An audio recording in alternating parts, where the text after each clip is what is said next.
Side खबरों के लिए सब्सक्राइब करें फ्लेम मीडिया और उसके बाद बेल आइकन को प्रेस करें ताकि सबसे पहले आपको मिले एक्सक्लूसिव खबरें।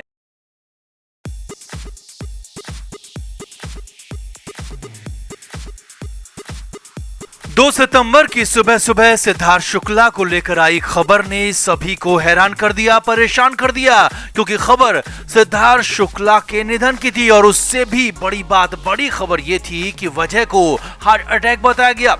लेकिन अब करीब 15 दिन बाद सिट को लेकर, सिद्धार्थ की मौत को लेकर नया खुलासा हुआ है, क्योंकि सिद्धार्थ के जाने के बाद हो रही 2 जांचों में से पहली वाली यानी कि हिस्टो रिपोर्ट आ गई है और हिस्टो रिपोर्ट में टिश्यूज के जरिए बड़ा खुलासा हुआ है। ऊपर से बड़ी बात यह है कि एक बार फिर से इंतजार भी बढ़ गया है कि अब अगली और फाइनल जांच में क्या होगा, क्या निकलेगा, क्योंकि हिस्टोपैथोलॉजी रिपोर्ट ने सभी को हैरान कर दिया है। तो क्या है पूरा नया अपडेट, सिट की हिस्टो रिपोर्ट क्या कहती है, पुलिस का क्या कहना है, आपको बताते हैं सब कुछ। आप भी इस वीडियो को शेयर करें और कमेंट करके हिस्टो रिपोर्ट पर अपनी राय जरूर दें।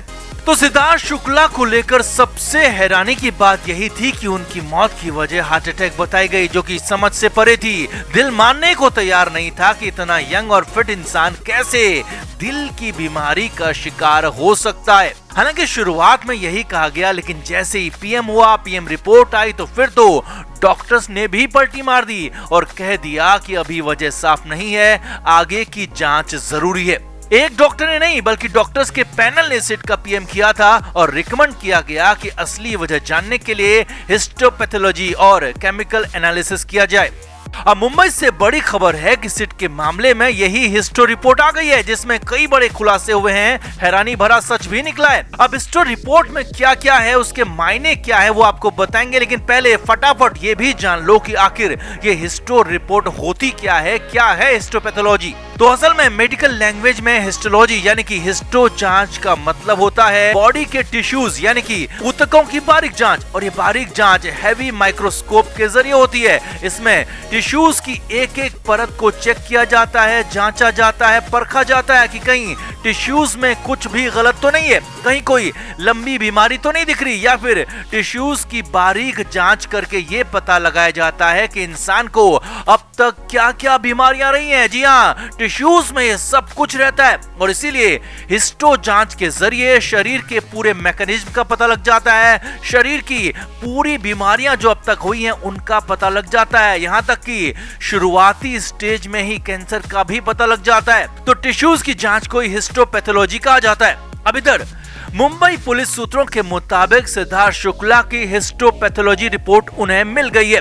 विसरा के जरिए लिए गए सिट के टिश्यूज यानी कि ऊतकों की बारीक जांच की गई माइक्रोस्कोप के जरिए, और सूत्रों के मुताबिक रिपोर्ट में सिद्धार्थ शुक्ला को कोई भी ऐसी गंभीर बीमारी नहीं मिली है। जी हाँ, ये बड़ी और हैरानी भरी बात है कि सिट को किसी भी तरह की कोई बीमारी नहीं थी। सिट के शरीर में कैंसर जैसे कोई भी टिश्यूज नहीं मिले हैं, और यही नहीं, सिट की बॉडी में किसी भी अन्य बीमारी से संबंधित कोई भी टिश्यूज, कोई भी मॉलिक्यूल मिले ही नहीं है। यानी कि सिद्धार्थ शुक्ला को कोई भी लंबी गंभीर बीमारी नहीं थी, कोई परेशानी नहीं थी, कैंसर का तो दूर दूर तक कोई नामो निशान नहीं था, वो पूरी तरह से फिट थे, स्वस्थ थे। हालांकि सिट के विसरा में कुछ एक्स्ट्रा कार्बन जरूर मिला है। अब वैसे तो शरीर में बहुत सारा कार्बन होता ही है, लेकिन सिट के टिश्यूज में लिमिट से थोड़ा ज्यादा कार्बन मिला है और इसकी वजह से ग्रेड हो सकती है, लेकिन इस कार्बन की वजह से कोई खास दिक्कत नहीं होती और हार्ट अटैक जैसी संभावना तो बिल्कुल भी नहीं।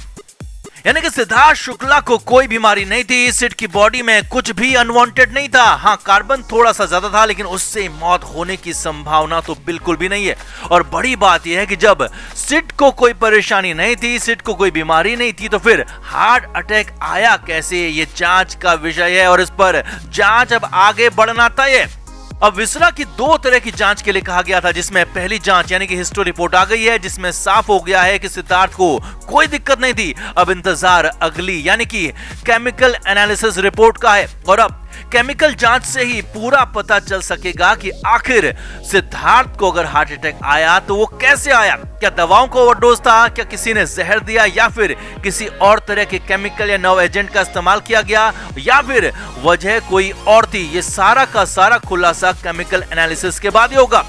केमिकल एनालिसिस में पूरे शरीर में जहर की संभावना, किसी केमिकल की संभावना या फिर दवाओं की संभावना, ओवरडोज, बिना किसी बीमारी के दवा लगाए जाने का भी पता लगाया जाता है। और वही केमिकल एनालिसिस अभी जारी है और अब पूरी की पूरी संभावना, पूरी की पूरी उम्मीद उसी एनालिसिस पर टिक गई है और उसके बाद ही पूरा खुलासा हो सकेगा। लेकिन फिलहाल यहाँ पर कुल मिलाकर अब सिड के फैंस के लिए जरूरी खबर है कि सिद्धार्थ को कोई पुरानी बीमारी नहीं थी, वो पूरी तरह से फिट थे। और जैसे ही अगली जांच रिपोर्ट आएगी और जैसे ही पूरा सच केमिकल एनालिसिस के बाद आएगा, वो भी आप तक जरूर पहुंचाएंगे। लेकिन ये जरूर यहाँ पर हैरानी भरा है कि बिना किसी पुरानी बीमारी के, बिना किसी दिक्कत के हार्ट अटैक आ जाना, दिल की बीमारी हो जाना, ये समझ से बिल्कुल परे है, क्योंकि सिड को कोई बीमारी नहीं थी, इसका खुलासा अब हो चुका है। तो आपका इस हिस्टो रिपोर्ट पर क्या कहना है? सिड की मौत की असली वजह क्या कुछ और भी हो सकती है? कमेंट करके आप भी जरूर बताएं और वीडियो को शेयर भी करें।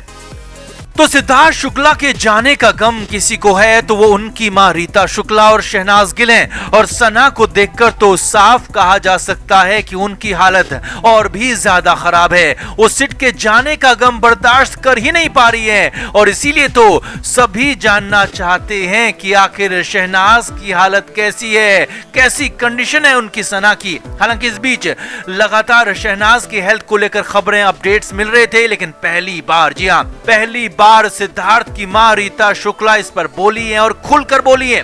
रीता शुक्ला ने बॉलीवुड लाइव से बात की और यहाँ पर उन्होंने बहुत कुछ बताया, बहुत कुछ कहा। रीता शुक्ला ने बताया कि शहनाज उनके लिए बेटी की तरह है और वो उसे दुखी नहीं देख सकती है और मैं लगातार उसे समझा रही हूँ। जी हाँ, रीता शुक्ला खुद दुख में है लेकिन वो शहनाज को समझा रही हैं, शहनाज का सहारा बनी हुई हैं और वही हैं जो कि शहनाज से लगातार बात कर रही हैं, बार बार बात कर रही हैं और शहनाज का गम हर वक्त बांट रही हैं। आगे देखिए, रीता शुक्ला ने कहा कि वो शहनाज को बार बार कह रही हैं कि उसे इस सब चीजों से बाहर निकलना होगा, शहनाज को काम पर जाना होगा ताकि उसका ध्यान कहीं और लग सके। शहनाज को सिद्धार्थ की यादों से बाहर निकलना होगा, सिद्धार्थ को भूलना होगा। जी हाँ, ये बहुत बड़ी बात सिद्धार्थ की मां शहनाज को कह रही हैं कि वो अब सिद्धार्थ को भूल जाए या फिर भूलने की कोशिश करे, अपने काम पर फोकस करे ताकि सना को सिद्धार्थ के गम से बाहर निकलने में मदद हो।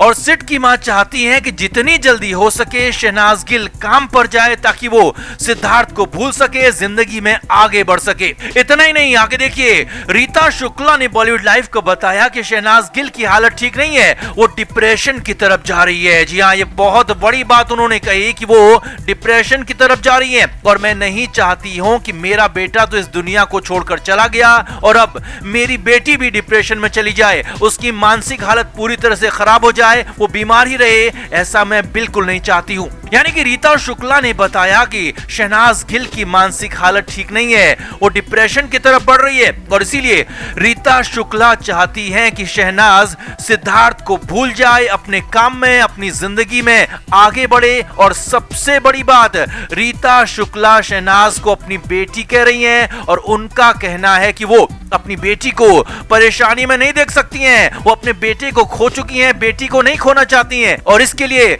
चाहे तो सिद्धार्थ को भूलना ही क्यों ना पड़े। यही नहीं, आगे और देखिए, रीता शुक्ला ने कहा कि मैं तो चाहती हूँ कि शहनाज जिंदगी में आगे बढ़े, उसके आगे पूरी जिंदगी पड़ी है, वो अपनी जिंदगी अपने हिसाब से जिए, अपने पार्टनर के साथ खुश रहे। यानी कि सिद्धार्थ की माँ ये भी चाहती है कि शहनाज गिल किसी और से शादी कर ले, जबकि खबरें ऐसी आती रही थी कि सिड और नाज शादी कर चुके थे या फिर शादी नहीं भी थी तो उनका रिश्ता शादी से बढ़कर था, शादी से ऊपर था।